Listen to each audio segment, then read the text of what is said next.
بسم اللہ الرحمن الرحیم۔ السلام علیکم ورحمۃ اللہ۔ امید ہے آپ سب بخیریت ہوں گے۔ آج کا ہمارا ٹاپک پارہ نمبر 6 کے بارے میں ہے۔ پارہ نمبر 6 کا خلاصہ آپ کے سامنے میں رکھوں گی۔ سورۃ النساء کی کچھ آیات ہیں اور اس کے بعد سورۃ المائدہ جو ہے وہ شروع ہو جائے گی، ٹھیک ہے۔ جو سورۃ النساء ہے اس میں تقریباً 3 عنوانات اہم ہیں۔ 5ویں پارے کے آخر میں منافقوں کی مذمت تھی، انہیں سخت ترین عذاب کی وعید سنائی گئی تھی، اور اس لیے 6 پارے کے شروع میں یہ بتایا گیا ہے کہ اللہ بری باتوں کے اظہار کو پسند نہیں کرتا، مگر ضرر کا خطرہ ہو یا جو ظالم ہو اس کی مذمت کی جا سکتی ہے، لہٰذا اس پر کوئی تعجب نہیں ہونا چاہیے کہ اللہ نے منافقین کی پردہ دری کیوں کی ہے۔ اس کے علاوہ جو اہم مضامین اس پارے میں بتائے گئے ہیں وہ یہ ہے کہ منافقین کی مذمت کے بعد یہود کے جرائم کا تذکرہ ہے، اس لیے کہ کفر و ضلال میں وہ بھی منافقین کے بھائی تھے۔ ان کے جرائم میں سے ایک جرم یہ بھی ہے کہ انہوں نے حضرت مسیح کو قتل کرنے کا ارادہ کیا، لیکن اللہ نے ان کی حفاظت فرمائی اور انہیں باعزت طریقے سے آسمانوں پر اٹھا لیا۔ یہود کے بعد اہل کتاب کے دوسرے گروہ یعنی نصارہ کا تذکرہ ہے، جن کا ایک انتہائی غلط عقیدہ یہ تھا کہ خدا ایک نہیں بلکہ 3 اقنوم سے مرکب ہے،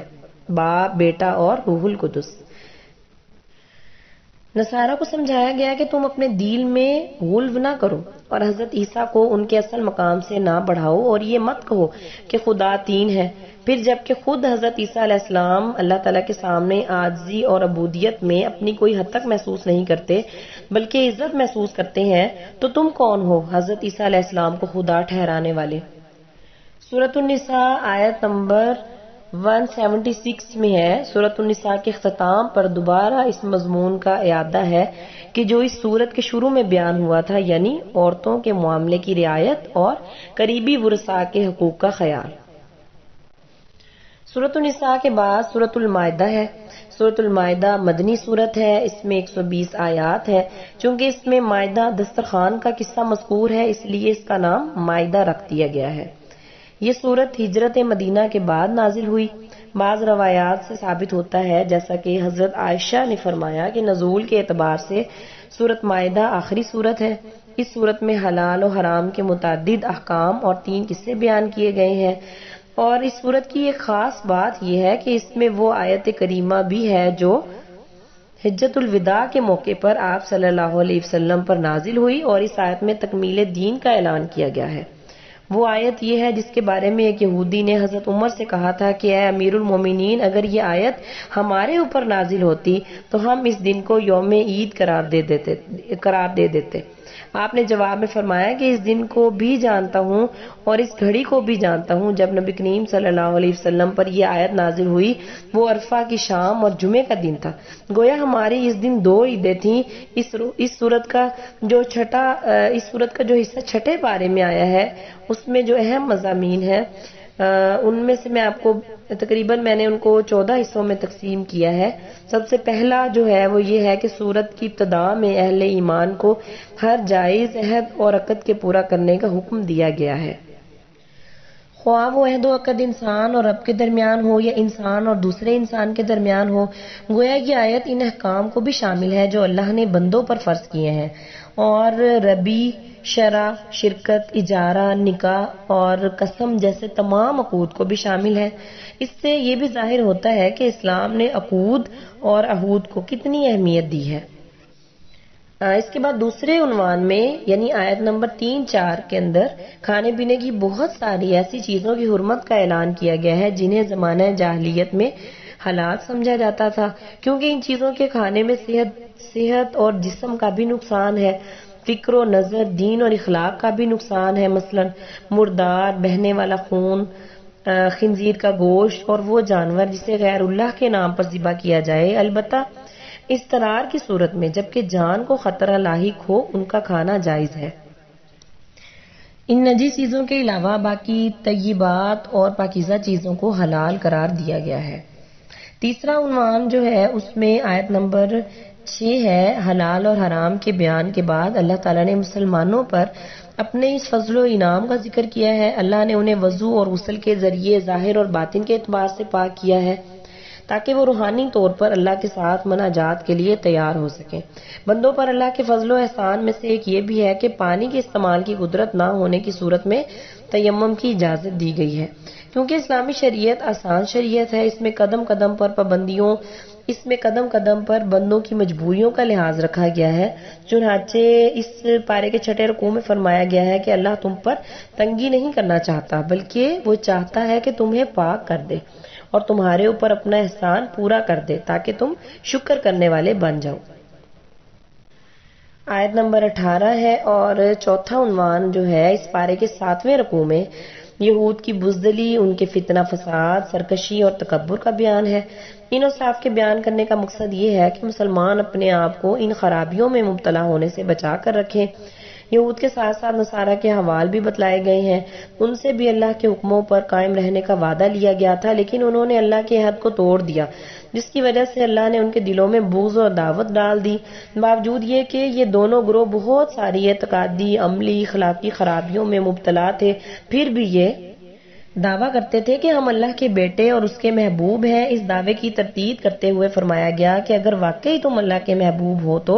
وہ تمہیں تمہارے گناہوں کی سزا کیوں دیتا ہے؟ اس مذمت اور تردید کے بعد انہیں دین حق اور خاتم الانبیاء پر ایمان لانے کی دعوت دی گئی۔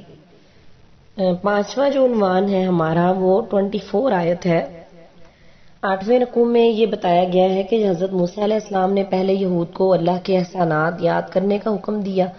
پھر انہیں ارض مقدس فلسطین میں داخل ہونے کی ترغیب دی، لیکن ان بدبختوں نے اس ترغیب کے جواب میں موسیٰ علیہ السلام کا مذاق اڑانا شروع کر دیا اور کہا، اے موسیٰ، ہم تو اس ملک میں ہرگز داخل نہیں ہوں گے جب تک کہ وہاں سے عمالقہ نہیں نکل جاتا، لہٰذا تم اور تمہارا رب جا کے لڑو، ہم تو یہاں بیٹھے ہوئے ہیں۔ بنی اسرائیل کی سرکشی اور نافرمانی کے تذکرے کے بعد 9ویں رکوع میں آدم علیہ السلام کے 2 بیٹوں حابیل اور قابیل کا قصہ ذکر کیا گیا ہے، جس کے مطابق قابیل نے حسد کی بنا پر اپنے بھائی کو قتل کر دیا، اور یہی حسد یہودیوں کے اندر بھی پایا جاتا تھا، جس کی وجہ سے انہوں نے خاتم الانبیاء کی رسالت کا انکار کیا۔ اسی قصے کی مناسبت سے ڈاکوؤں، باغیوں اور زمین میں فساد پھیلانے والوں کی سزا ذکر کی گئی، یعنی کسی کو سولی دی جائے، کسی کو قتل کیا جائے، کسی کے ہاتھ پاؤں الٹی جانب سے کاٹ دیے جائیں۔ پھر 10ویں رکوع میں چوری کرنے والے مرد اور چوری کرنے والی عورت کا ہاتھ کاٹنے کا حکم دیا گیا، کیونکہ یہ ملک کے امن و تحفظ کے لیے خطرہ بنتے ہیں، لہٰذا ان کو ایسی سزا دینا ضروری ہے جس سے دوسرے عبرت حاصل کریں۔ اور یہاں یہ حقیقت کو بڑی اہمیت دیتا ہے کہ ان کے لیے خطرہ بننے والوں کے لیے ایسی عبرتناک سزائیں تجویز کرتا ہے کہ ان کا تصور ہی انسان کو جرم کے ارتکاب سے روک دے اور ایسے لوگوں کو سر اٹھانے کا موقع نہ ملے جو اجتماعی امن کے لیے خطرہ ثابت ہوں۔ چند ہاتھ کٹنے سے لاکھوں انسانوں کو اگر امن اور سکون میسر آ جاتا ہے تو یہ گھاٹے کا سودا نہیں ہے۔ آج کی دنیا جو کہ جرائم کی کثرت کی وجہ سے جہنم کا نمونہ بن چکی ہے، چیخ چیخ کر اسلامی قوانین اور حدود کے نفاذ کی دعوت دے رہی ہے۔ ہمارا جو 8واں عنوان ہے اس میں ڈاکہ زنی، چوری، فساد کے احکام بیان کرنے کے بعد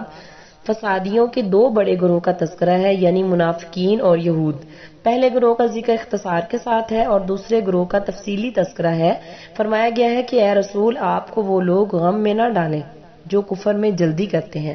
وہ جو اپنے منہ سے کہتے ہیں کہ ہم مسلمان ہیں اور ان کے دل مسلمان نہیں، اور وہ جو یہودی ہیں یہ جھوٹ بولنے کے لیے جاسوسی کرتے ہیں اور ایک دوسری جماعت کے جاسوس ہیں جو آپ کے پاس نہیں آئی۔ یہود کے ساتھ ساتھ نصارہ کی گمراہی کا بھی بیان ہے اور بتایا گیا ہے کہ ان کو تورات اور انجیل دی گئی تھی، لیکن انہوں نے ان کتابوں کے مطابق اپنے فیصلے نہیں کیے۔ تورات اور انجیل کے ذکر کے بعد قرآن کا تذکرہ ہے جو کہ ہدایت اور گمراہی میں فرق کرنے والا ہے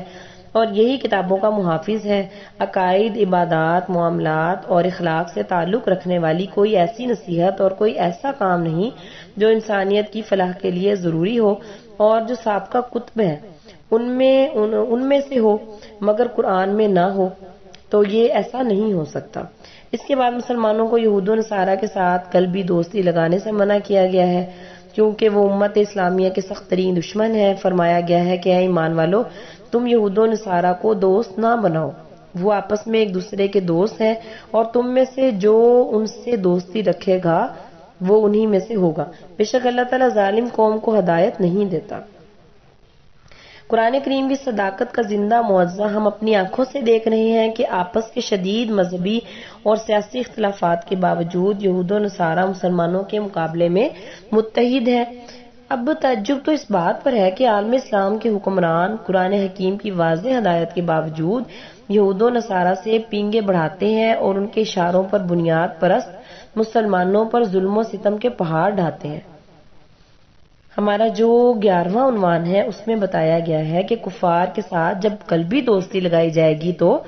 ارتداد کا بھی خطرہ رہے گا، اس لیے اگلی آیات میں مسلمانوں کو ارتداد سے بچنے کی تلقین کی گئی ہے، کیونکہ ارتداد سے سارے اعمال باطل اور ضائع ہو جاتے ہیں۔ جب انسان مرتد ہو گیا، اپنا دین چھوڑ گیا، تو اس کے اعمال ضائع ہو جائیں گے، انسان پر ہمیشہ کے لیے دوزخ واجب ہو جاتی ہے، اور ساتھ ساتھ یہ بھی وضاحت کر دی گئی کہ اللہ کا دین تمہارا محتاج نہیں ہے۔ اگر تم مرتد ہو جاؤ گے تو اللہ تعالیٰ تم سے بہتر لوگوں کو دین کی خدمت کے لیے کھڑا کر دے گا، اور فرمایا کہ اے ایمان والو، اگر تم میں سے کوئی اپنے دین سے پھر جائے گا تو اللہ ایسے لوگوں کو پیدا کر دے گا جن کو وہ دوست رکھے، جسے وہ دوست رکھیں، اور جو مومنوں کے حق میں نرمی کریں اور کافروں سے سختی سے پیش آئیں، اللہ کی راہ میں جہاد کریں اور کسی ملامت کرنے والے کی ملامت سے نہ ڈریں۔ یہ اللہ کا فضل ہے، وہ جسے چاہتا ہے دیتا ہے، اور اللہ جاننے والا ہے۔ ہم دنیا میں بھی اگر کسی ادارے کے اندر جو ہے وہ کوئی بدتمیزی کرتے ہیں یا اپنا کام نہیں کرتے تو ہمیں ادارے کا افسر بھی یہی کہتا ہے کہ ہم آپ کی جگہ کسی اور کو رکھ لیں گے، بہت سارے لوگ ہیں کام کرنے کے لیے۔ تو اسی طرح اللہ تعالیٰ کی تو پوری مخلوق ہی اللہ کی ہے، پوری کائنات ہی اللہ تعالیٰ کی ہے، اگر ہم اللہ کی نافرمانی کریں گے تو اللہ تعالیٰ کوئی اور بھیج دے گا ہماری جگہ پہ۔ یہود و نصارہ، اب ہمارا جو اگلا عنوان ہے اس میں یہود و نصارہ کی دوستی سے منع کرنے کے ساتھ ساتھ سچے ایمان سے دوستی لگانے کا حکم دیا گیا ہے۔ کفار کی دوستی کی قباحت کو واضح کرنے کے لیے مسلمانوں کو سمجھایا گیا ہے کہ وہ اسلام کی شعائر کا مذاق اڑاتے ہیں، اس لیے ان کے ساتھ دوستی کسی طور پر بھی جائز نہیں ہے۔ یہود و نصارہ کی گمراہیوں میں سے یہ بھی ہے کہ انہوں نے اسلام اور قرآن کو جھٹلایا، اور نصارہ نے حضرت عیسیٰ کو خدا ٹھہرایا، جیسا کہ چھٹے پارے کے 14ویں رکوع میں فرمایا کہ بے شک وہ لوگ کافر ہوئے جنہوں نے کہا کہ اللہ وہی مسیح ابن مریم ہے، اور ان میں سے بعض نے کہا کہ وہ 3 میں سے تیسرا تھا۔ قرآن نے ان کے غلط نظریے کی تردید کرتے ہوئے فرمایا کہ مسیح ابن مریم اور ان کی والدہ دونوں کھانا کھاتے تھے۔ ظاہر ہے جو کھانا کھائے گا وہ فضلہ نکالنے کا بھی محتاج ہوگا، اور جو محتاج ہے وہ خدا نہیں ہو سکتا۔ یہود و نصارہ دونوں کو دین میں ناحق غلو کرنے اور خواہشات کی اتباع کرنے سے منع کیا گیا ہے، کیونکہ یہ غلو اکثر گمراہی کا سبب بنتا ہے۔ 14ویں عنوان میں ہے کہ چھٹے پارے کے آخری رکوع میں یہود پر اللہ کی لعنت کا سبب بتایا گیا ہے کہ وہ یہ کہ اللہ کی نافرمانی کرتے تھے اور حد سے تجاوز کر جاتے تھے اور ایک دوسرے کو برے کاموں سے منع نہیں کرتے تھے۔ یہ سبب ذکر کر کے اصل میں امت اسلامیہ کو سمجھایا گیا ہے کہ وہ امر بالمعروف اور نہی عن المنکر کرتے رہیں، مگر نہ ان پر بھی ویسے ہی اللہ کی لعنت ہو سکتی ہے جیسا کہ بنی اسرائیل پر لعنت ہوئی۔ اور یہ بات نبی کریم صلی اللہ علیہ وسلم نے ایک روایت میں ارشاد بھی فرمائی ہے کہ آپ نے فرمایا کہ جب بنی اسرائیل معاصی میں مبتلا ہوئے تو ان کے علماء نے انہیں منع کیا، مگر وہ باز نہ آئے، ان کی مجلسوں میں بیٹھتے رہے اور ان کے ساتھ کھاتے پیتے بھی رہے، چنانچہ اللہ نے ان سب کے دلوں کو ایک جیسا کر دیا اور داؤد اور عیسیٰ بن مریم کی زبان سے ان پر لعنت فرمائی، یہ اس لیے کہ وہ نافرمانی کرتے تھے اور حد سے تجاوز کر جاتے تھے۔ نبی کریم صلی اللہ علیہ وسلم پہلے ٹیک لگائے ہوئے تھے، مگر یہ فرماتے ہوئے سیدھے ہو کر بیٹھ گئے، اور آپ نے فرمایا کہ اس ذات کی قسم جس کے قبضے میں میری جان ہے، نہ تمہارا ایمان کامل ہو سکتا ہے اور نہ ہی تم اللہ کے عذاب سے نجات پا سکتے ہو، جب تک کہ تم لوگوں کو حق کی دعوت نہ دو اور حق قبول کرنے پر آمادہ نہ کرو اور انہیں ظلم اور معاصی سے منع نہ کرو۔ ہمارا جو 15واں عنوان ہے اس میں آخری آیت میں یہ بتایا گیا ہے کہ مسلمانوں کے سب سے سخت دشمن یہود اور مشرکین ہیں۔ قرآن کے اس دعوے پر یہود کی پوری تاریخ گواہ ہے، البتہ جو واقعی اور حقیقی نصارہ ہیں وہ مسلمانوں کے لیے اپنے دلوں میں نرم گوشہ رکھتے ہیں۔ آج ہمیں جن نصارہ کا سامنا کرنا پڑ رہا ہے وہ حقیقت میں وہ نصارہ نہیں ہیں جو حضرت عیسیٰ علیہ السلام کی تعلیمات پر عمل کرنے والے ہیں، ان کی اکثریت تو فکر و عمل کے اعتبار سے یہود کے رنگ میں رنگی ہوئی ہے، بے شمار ایسے ہیں جو ملحد اور بے دین ہیں، صرف نام کے عیسائی ہیں، باقی جو بچتے ہیں وہ مسخ شدہ عیسائیت پر عمل پیرا ہے، نصرانیت کہیں بھی نہیں ہے۔ یہیں پر جو ہے وہ چھٹے پارے کا اختتام ہوتا ہے۔ اللہ تعالی ہمیں عمل کی توفیق عطا فرمائے۔ آپ لوگ جو ہے وہ کمنٹس میں بتایا کریں، اگر کسی قسم کی کوئی غلطی ہو، کچھ بھی ہو تو ضرور گائیڈ کیا کریں۔ وآخر دعوانا ان الحمدللہ رب العالمین۔